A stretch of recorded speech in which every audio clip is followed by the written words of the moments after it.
Hello dear student, welcome to my YouTube channel. Let's start with the second part of the Rat Trap written by Selma Lazaroff.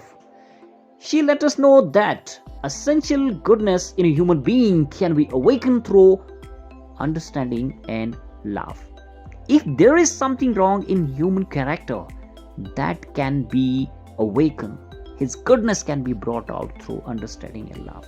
In this story, she let us know about a rat trap who went around selling small rat traps or wire, but his business was not so profitable.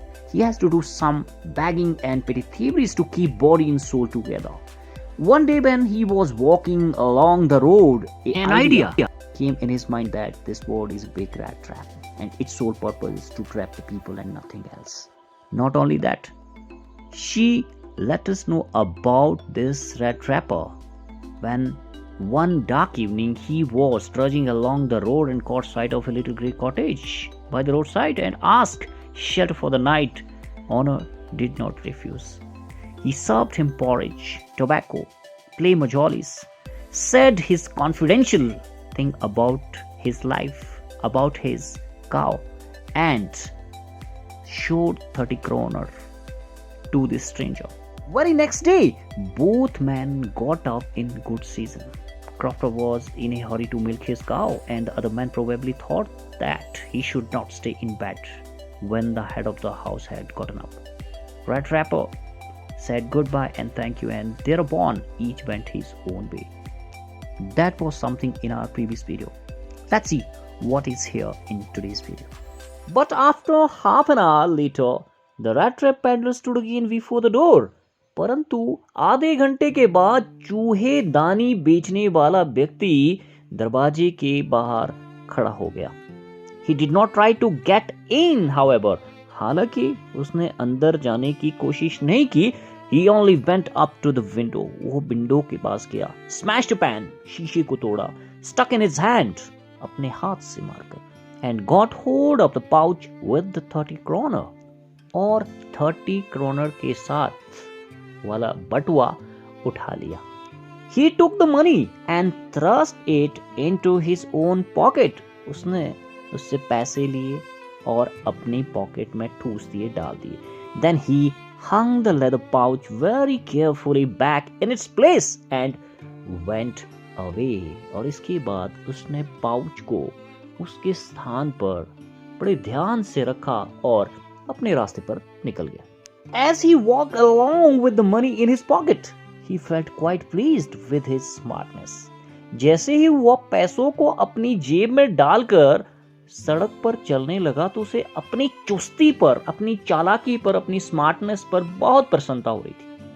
He realized, of course, निसंदेह उसे यह महसूस हुआ that at first he dared not continue on the public highway, but must turn off the road into the woods. He realized कि उसे सार्वजनिक public सड़क पर चले जाने का साहस नहीं करना चाहिए, राइट? अपितु उसे सड़क से मुड़कर जंगल में, वुड में चले जाना चाहिए. During the first hours, this caused him no difficulty.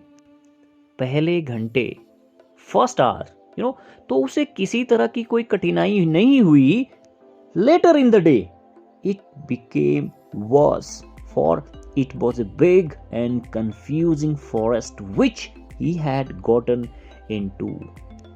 But दिन में यह और ज्यादा अधिक बुरा, वर्स हो गया था, because जिस जंगल में वो घुस गया था वह बहुत बड़ा था और कंफ्यूज कर देने वाला, चकरा देने वाला जंगल था.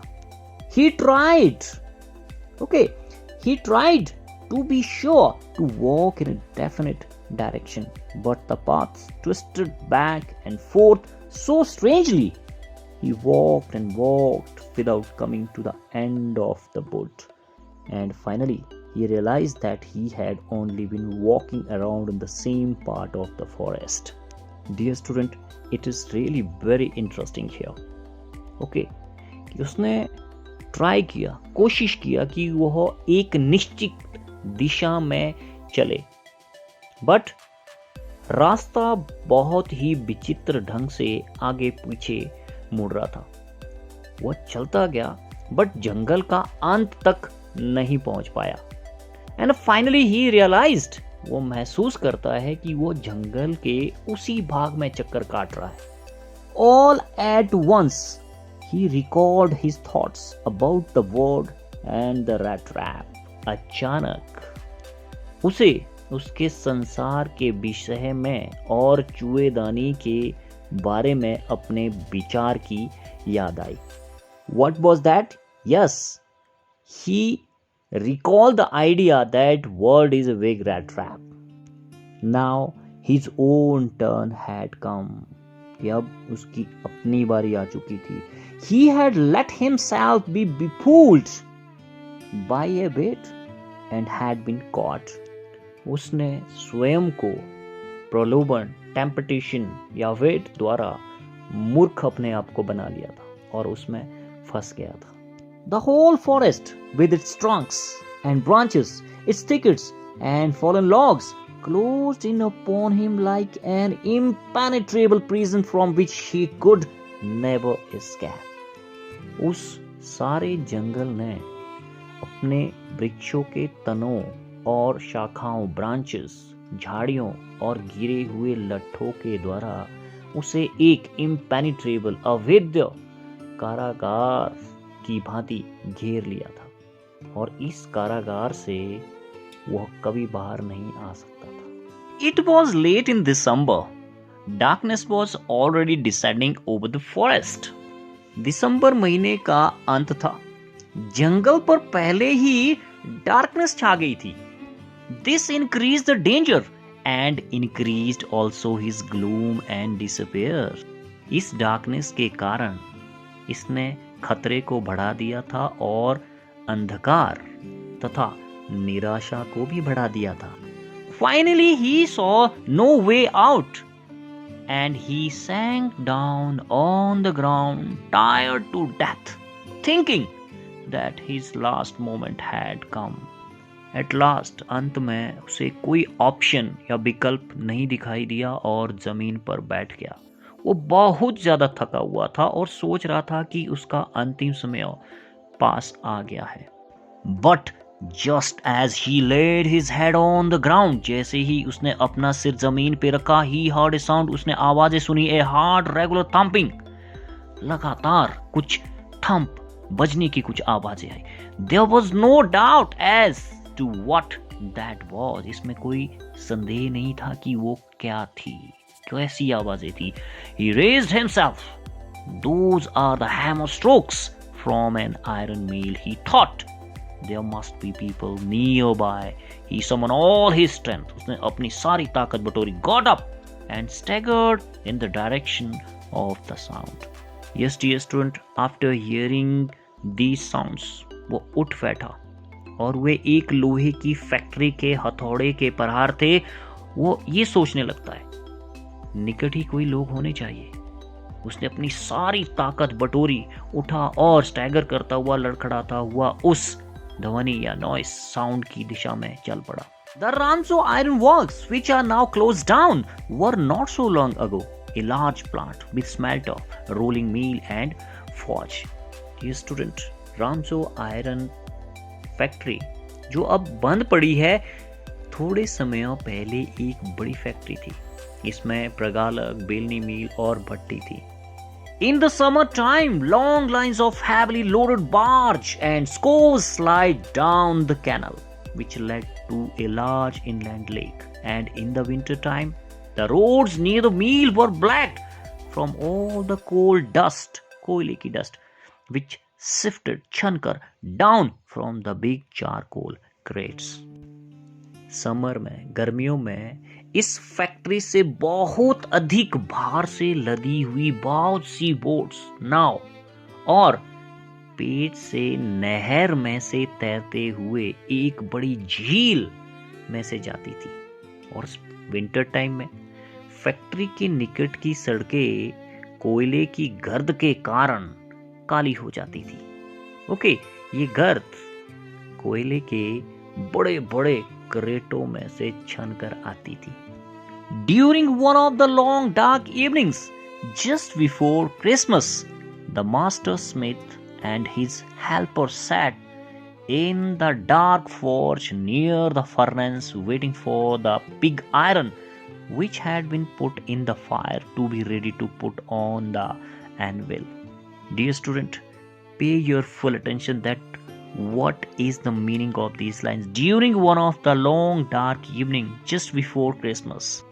क्रिसमस से ठीक पूर्व एक लंबी अंधेरी रात में राइट चीफ लोहार और उसका असिस्टेंट सहायक भट्टी के पास बैठे हुए थे.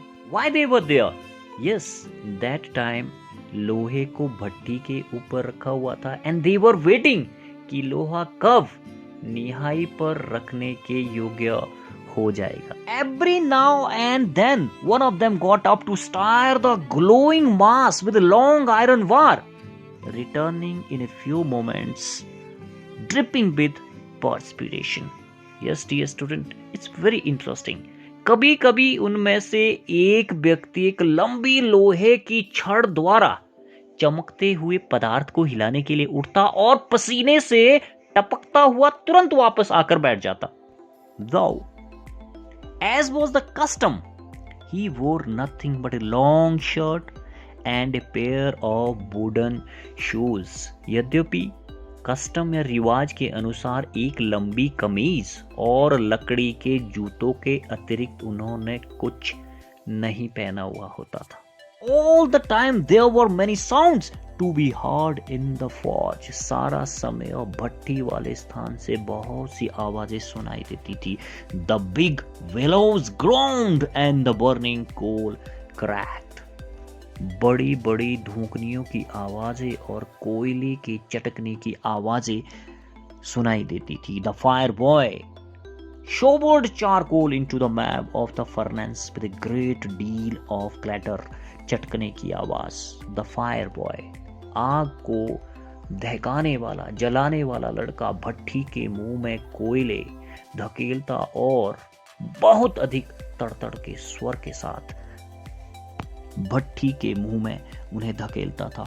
Outside roared the waterfall and a sharp north wind whipped the rain against the brick tiled roof. बाहर पानी के झरने की गरज थी और छत पर तेज उत्तरी पवनों के द्वारा वर्षा की बूंदें पटकती थी. It was probably on account of all this noise that the blacksmith did not notice that a man had opened the gate and entered the forge until he stood close up to the furnace. शायद इतनी सारी आवाजों के कारण ही blacksmith यह नहीं देख सका कि एक व्यक्ति गेट खोलकर भट्टी वाले स्थान में प्रवेश कर गया. Until, जब तक वह भट्टी के पास ही आकर खड़ा नहीं हुआ. Surely it was nothing unusual for poor vagabonds without any better shelter for the night to be attracted to the forge by the glow of light which escaped through the sooty panes and to come in to warm themselves in front of the fire. Dear student, these lines are very important. ऐसे बेचारे या ऐसे निर्धन आवारा vagabond जिनके पास रात बिताने के बेहतर आश्रय नहीं थे या था, भट्टी की ओर प्रकाश की चमक के कारण आकर्षित होकर आके बैठना और आग के सामने स्वयं को गर्म रखना सटली यकीनन कोई असामान्य या अनयूजुअल बात नहीं थी. The blacksmiths glanced only casually and indifferently at the intruder. लोहारों ने ब्लैकस्मिथ ने घुसपैठी की ओर अकस्मात और भाव शून्य से कैजुअली बिना किसी इंटरेस्ट के देखा. He looked at the way people of this type usually did, with a long beard, dirty, ragged, and with a bunch of red sap dangling on his chest. Why did blacksmith looked him that way?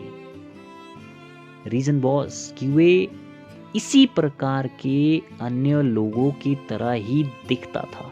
लंबी दाढ़ी, गंदे फटे पुराने कपड़े और एक चूहेदानी का गुच्छा जो उसकी छाती पर लटक रहा था.